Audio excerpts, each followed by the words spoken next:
Our first visitor is the blue jay.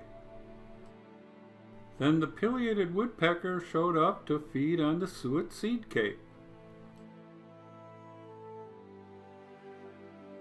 And here this little hawk showed up looking for an easy meal at the bird feeders, with a nearby goldfinch keeping a watchful eye on the hawk.